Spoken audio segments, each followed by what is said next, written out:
football's calling every place. The travel manager, take the lead. Winning titles is the creed. 10 cities calling, hear the cheer. Glory's waiting far and near. Madrid nights and London pride. Munich goals will never hide. Holiday. Hello everyone and welcome to the channel. I'm G&G, and in this episode of Travel Manager we are about to find out who our second club in this challenge is going to be. We have, as you can see on screen, resigned from the Mallorca job. We are now unemployed and we're waiting to find out what club we are going to next, and to do that we must go across to the wheel. So here we are back where we started with the wheel and the cities on it, and there are now 9 cities to choose from. They are Barcelona, Istanbul, Sicily, Paris, Lisbon, Rome, Crete, Edinburgh and London. So 9 cities can be picked, and then we will do another wheel where we will pick the clubs. Of course, we didn't have to spin for a club last time because we landed in Mallorca and there was only one in a top division. So let's find out what city is going to be our second in charge as travel manager. So we're going to spin the wheel. Here we go. The wheel is spinning round and round it goes. It's going to slow down now. Where are we going? We are going to Istanbul. Oh, that's going to be an interesting challenge. Let's find out what clubs are in Istanbul. So there we go. Istanbul is our second city, and now we'll go to a second wheel with the clubs available. So here we are with the second wheel to decide the club in Istanbul we are going to be managing. The course is 3 of the biggest clubs in Turkey on this wheel at the moment. We have Fenerbahce, Galatasaray and Besiktas. And then we have 3, I'm not going to say smaller clubs, but 3 clubs with less of a chance of winning the title in Istanbul: Başakşehir, Eyüpspor and Kaşimpor. They are 3 clubs that it would be similar to Mallorca in taking them over and trying to take down 3 big clubs in Turkey. But let's see who we will get in this wheel. Hopefully it's one of the big 3. I'm hoping we can get a good club. Is it going to stop on Galatasaray? It is. Our next club is going to be one of the biggest in Turkey. It's going to be Galatasaray. Can we win a title with them? It would look very likely. So what I'm going to do now is I'm going to take charge of Galatasaray. I'm going to play the pre-season and we will see where we stand on the opening day of the Turkish season. So here we are. We have landed in Turkey. We have headed to Istanbul and we have taken charge of Galatasaray. And we have done our pre-season, we've done our transfers. We are ready for the first game of the season against Rizespor. We will get to that in a moment. But as I said, we have done our pre-season. When we landed, and I'm going to bring it up on screen here, we were given a transfer budget of €100 million and told by the board to spend all of our original budget. It's one of our objectives given to us by the board, and we went about and did that as much as we could. If we look at the transfer history, we spent €138 million and we brought in €15 million from selling a striker who we wouldn't be playing. So yeah, we've broke the record for spending by a Turkish club. We've broken the Turkish transfer record, and we've broken the Galatasaray transfer record all during pre-season. So we really have done exactly what we were told, spent the money, and we still have some money in the bank. We've about 20 million still there, a little bit of room in the wage budget, but we don't really need any more players, so keep that there in case we need someone in January. But yeah, we've done a good job spending that money. As I said, if you go to Club Vision here, spend the original transfer budget was one of the objectives, work within the wage budget, maintain our reputation, and yeah, they want us to qualify. They only want us to qualify for the Europa League this season in the league. If we look at the prediction, we are predicted by the media to come in second position in the league, and if we go to the season preview after our transfer business, we are second favourites to win the title behind Fenerbahce. And if we go back to last season, Galatasaray didn't win the title last season in Turkey, and we actually took over from Robbie Keane as manager. They actually were 5 points behind Fenerbahce in the end, and only 5 points ahead of Trabzonspor. So yeah, we have not the easiest job here. We have to overtake Fenerbahce, and if you go back to that media 11 from the prediction, it is almost all Galatasaray players. We have 3 in it. They have the rest, and there's one player from Besiktas in the midfield. So yeah, it's not going to be easy to overtake Fenerbahce this season. I was hoping this would be a one and done type job. Come in, spend all that money, win the Turkish league, get out of here, get to the next club, have a star in the bag quickly and make up for lost time at Mallorca. But yeah, it has not been easy at all. We have had issues with our squad. When we come in, we have a squad going into the first game of the season of 30. When we come in, We had, I think it was 38 in the squad, but we've got rid of some youngsters, got rid of a striker we didn't need. But yeah, it's not going to be easy to start the season. We have played some competitive games. We've been in Champions League qualification. We took on Aalborg of Denmark away from home. We beat them 2-0 in the first leg, and then we beat them 3-2 in the second leg at home. Comfortable enough 5-2 aggregate win. And that put us through to the playoff qualifying round, where we would take on Benfica. We may do the second leg in the next episode of this Travel Manager at Galatasaray. So yeah, that is how we've got on. We have a new team to get to know, new players to get to know. We'll start off here with our lineup for opening day, and we bring in a goalkeeper we brought in for a limited amount of money of 10.75 million. Big money if you were at a smaller club, of course. Galatasaray seem to be flooding money into the market. It is Mads Hammerson, a Danish goalkeeper, brought him from Brøndby. A really good goalkeeper, I think. He's already in the media dream 11. Looks pretty good, solid keeper. We didn't really have a keeper. They had the Uruguayan goalkeeper whose name has now gone out of my head, but he retired at the end of the season, so we brought in Hermansson to replace him.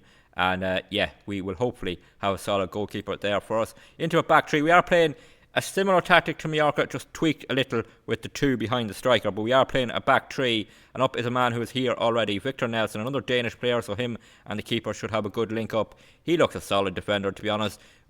For the Turkish league, I think he will do a really good job, and it saved us having to go about a third defender, because we did buy 2 new centre-backs, but I think Victor Nelson, really good heading, decent heading, good marking, good tackling. He's a bit of pace, he's 6'1", jump and reach of 14. I think he'd be pretty decent for us.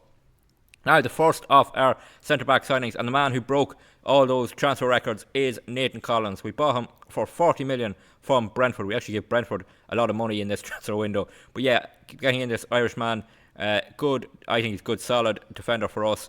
A good heading, good tackling, good marking, good bit of pace, good bit of jumping reach at 16, 6'5" as well. Will be a danger in the opposition box. That is Nathan Collins in on a 40 million transfer from Brentford. In next is a man we brought from Chelsea for 35 million. Axel Diezi, good centre back for us again, alongside Collins. Really strengthens our defence with a good goalkeeper. That's going to be how we're trying to build this title run, is with a good defence. And I think Diezi, Collins, and our keeper will definitely help with that. Good heading, 16, 6'3" with a jump reach of 16, a bit of pace at 14, good marking, good tackling. I think Diezi will do a really good job for us. Our 2 wing backs were already here, and it was partly the reason why I didn't want to tweak the tactic too much. I wanted to keep the wing backs, because our 2 best players when we arrived were our right wing back in Ellis Gillard, another Dane in the squad. Gillard was our best player. I wanted to try and build around him, so we have him at wing back. He has good pace, good crossing, good passing. He will get forward a lot for us. He is basically our Hector Bellerin in this lineup. He looks a pretty decent wing back. And then our second best player when we arrived was on the left wing back. It was Derek Cohn from Germany and Ghana. Not sure which he is declared for, but yeah, he is our left wing back. We've had offers from the Premier League from all summer, but we've managed to hold on to him and keep him happy. Good crossing again, good pace. We have 2 pacey wing backs that could be really vital for us, and hopefully they will create plenty and maybe score a few too.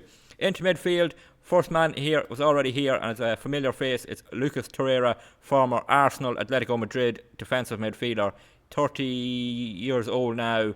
He is pretty decent. We've had offers all summer from Saudi clubs, and I have said if we get an offer of 70 million upfront or above, he will be sold. But for now, he's starting, and he is pretty decent. Marking, tackling, good, bit of pace about him. He is on the decline physically because he's 30 now, but yeah, really high wage too, but really good player to have in our midfield. Now the second player we bought from Brentford for 25 million is Vitaly Janelt. I'm going to go with Janelt. Just a warning, if you thought my pronunciations in Spain were bad, they're going to be very bad in Turkey. But Janelt is in our midfield as our deep lying playmaker, but he can play in the ball winning midfielder as well. I think he's a really good midfielder. He will improve our midfield. We didn't really have an option alongside Torreira that could be rotate a bit. He's really a ball-winning midfielder. We may swap him with Torreira eventually if Torreira hangs around, but for now he's in the deep-lying playmaker role. Next is one of the first players playing behind the strikers. It's Gabriel Sara. He was here when we arrived, the Brazilian. He looks really good. I think he could be a player that could be vital for us this season. Good first touch, good technique, Bit of pace. I like this, how much pace there is in our team. 5'9", so he's not really a threat maybe on the balls coming in the box, but he could be there lurking on the edge of the box. He has good finishing at 12 and composure at 15, and his off the ball at 13 is decent as well. And now another player we brought in, Gus Till. He is a Dutch shadow striker for us. 27 million we paid for him.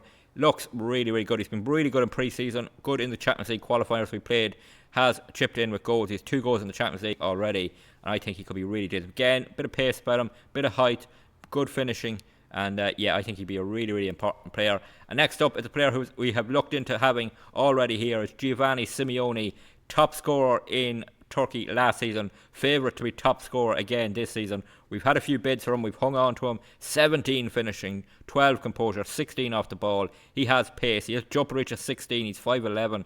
He is going to be vital for us if he stays fit the whole season and is firing. I think we win the Turkish title because we have enough quality now in our lineup. We did bring in a few players who aren't in the lineup. One is not even registered at the moment. I'm going to try and find him. Where is he? Here he is. Marcel Larber came in on a free from Slovakia. If Torreira was sold, he will come into the midfield. We couldn't register him because we were over the limit for foreigners when we brought in Collins and Diaz, but for the moment he's not registered, so you won't see much from him at the moment. But if Lucas Torreira was to be sold, he will come into the midfield, and I wouldn't be too worried. That's why I said 70 million up front or above, and Torreira will be sold. We've only had offers of like 50 million and then another 60 million in instalments. I want to hold on to Torreira if that's the case, but yeah, if that big offer comes in, Torreira will be gone. So that is our lineup. We're going away in our first game to Ritterspur. Let's see how we get on. First highlight here is a throw-in for Ritterspur. They're going to come down the attack and attack us here, cross into the box. Diaz doesn't cut it out at the near post, but we do get it cleared. Yellert pushing on Can now, and Chan, we push him back, and it is fuck round for them. Going to bring it forward to Faith. Good early start for the home side here. Now we expect to put them under pressure.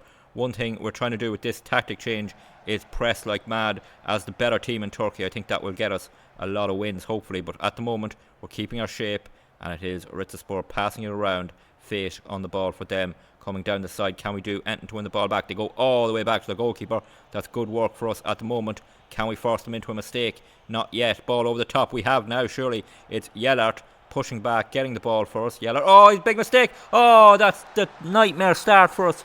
A minute in, it is our star man at wing back, Yellert, who just gives the ball away, and Ritterspur have an early lead, a shock lead.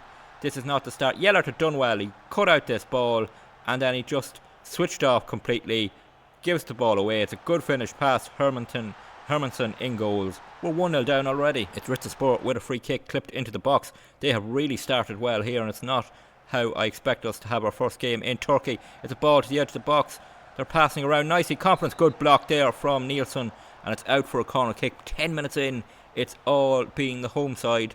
Are we in trouble already on opening day here? We can't afford to drop too many points in this battle with Fenerbahce. Hermansen comes off his line, claims that corner. Really good goalkeeping. Nathan Collins with a free kick here. 27 minutes gone. Plays it to Nielsen. Nielsen on the ball. Back to Collins. Can we create some pressure on the home side? Torreira here. Plays it into Till. Gus Till on his league debut, out towards Yellert. It's cut out so easily there, but Janelt wins it back. We have Janelt and we have Yellert. That will be confusion as the season goes on. Gabriel Serra wins that ball over the top for Giovanni Simeone. Simeone through, can he finish? Simeone, yes, we're back level, and that's what we need from Simeone. He's going to be so important for us for this season. He will take those sort of chances, I hope, all season long. It's just out of nowhere here. We win the ball back, and Sierra pumps it long over the top. Simeone runs onto it. He's under pressure. The defender gets back. He still gets the shot away. It's deflected. It goes in. We're back level. Corner kick for us with 10 minutes of the first half to remain. Yellert will take it. Whips it in towards the centre. No one can win it. Diaz takes it down. Yellert into Diaz. He gets turned. Cone. Oh, it's deflected out. And we keep the pressure. Now we're back to where I expected us to be in this game. Putting pressure on Ritterspur. And hopefully we can get in front here. Yellert with the cross comes in. It's headed away easily. Gabriel Sierra chases after it. Wins it back. Diaz has it now. The centre back. Torreira back to Collins. I think this attack does come to an end. Half time here. We go in at 1-1. We started to put the pressure on towards half time there. Got a bit more of the ball. Got a few chances. Hopefully we continue that in the second half. I'm still going to tell them I'm not happy with the performance. We need to get a winner here. Less than a minute into the second half, we have a corner kick. It will be Yellert to take it. Whips it in towards that near post. Collins and Diaz are there. Falls to Sierra with the shot. Oh, he's fired it over. Early chance for us there. Ball into the box is cleared, but we're seeing the pressure now from us. Till on the ball. Back to Torreira. Here's Cone. Cone plays it back to Diaz all the way across to Nielsen. Nielsen has Yellert and he has Yellent. Yellent over the top. Gus Till is through. Fires it at the keeper. He was offside. Rittersport coming on the attack here. They play through the middle, but Nathan Collins intercepts it quickly on to Gabriel Sierra. But it is cut out by Rittersport and they will come on the attack 5 minutes into the second half. Mistake here. Simeone for 2-1. Simeone, yes! Giovanni Simeone puts us 2-0 up, or 2-1 up. We've turned this game around thanks to our star striker, and that is how important he's going to be this season. Pouncing on a big mistake from Rittersport. They pass the ball back here, and Simeone reads it, intercepts it, shows that bit of pace, then shows his finishing here, past the keeper. 5 minutes into the second half, we're 2-1 up. Corner kick for us here, Cone to take it, and can we get another goal to give us breathing room? In it comes Diaz. Oh, he's headed into the side netting. Huge chance. Rittersport keeper goes long 10 minutes into the second half, and that is going to be won by Cone for us. Can he play it to Collins here? No, he goes back to Hermanson in goals. He plays it to Collins, trying to get forward here. Nathan Collins taking his time out to Yellert. Yellert has the ball, and it is played forward into midfield. Gabriel Sierra over the top. Did Simeone stay onside? It's a chance for his hat-trick if he did. The offside flag goes up. Keeper saved it anyway. Nielsen on the ball here. Plays it to Torreira. Quickly on to Yellent. Yellent on the ball. And it goes back to Collins. Torreira. We're trying to get forward here. Diaz. We are approaching the hour mark. Cone on the ball for us. Can he get across? And he can. Simeone is there. Simeone. Hat-trick on opening day for Giovanni Simeone. And we are 3-1 up now. And we can breathe a little easier. Oh, it looked like it was going to be a nightmare opening day when we went behind early on. But we have turned it around, and it's a lot to do with that star man up front for us, Giovanni Simeone. A hat-trick on opening day. He's the favourite to win the Golden Boot in Turkey, and you can see why. Rittersport on the attack here, but Yellert intercepts it. We have 9 minutes remaining. It looks like we're going to get that opening day away win we wanted. Back to Nielsen here. Nielsen looking for options into Yellent in midfield. Yellent plays it forward to Salali, who's come on, and one of the back two behind the striker. Here's Nielsen. It is quickly played on to Yellent. Yellent has the ball. It's going to be fired wide by Yusuf Demir. That was a huge chance for 4-1. We are a minute over injury time here as Rittersport have a corner kick, so we are going to get the opening day win. Looked bad when we went behind early on, but thankfully we have bounced back. Here's Rittersport. Diaz gets a header to that. The push out. Is the referee going to allow this? He is. Is he onside there? Looked very, very close to offside, and he is offside.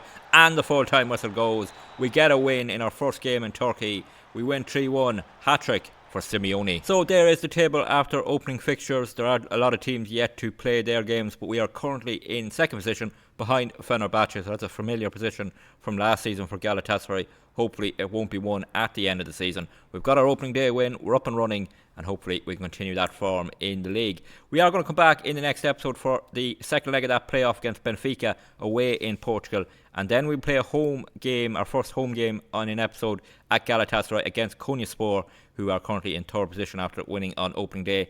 So hopefully we can get our first home win in an episode in the next episode. If you did enjoy this opening episode of our time at Galatasaray, please drop a like on the video. Don't forget to leave any feedback in the comments. And don't forget to hit that subscribe button. Helps the channel grow, but more importantly, helps you catch every episode of Travel Manager. And until the next one, please take it easy.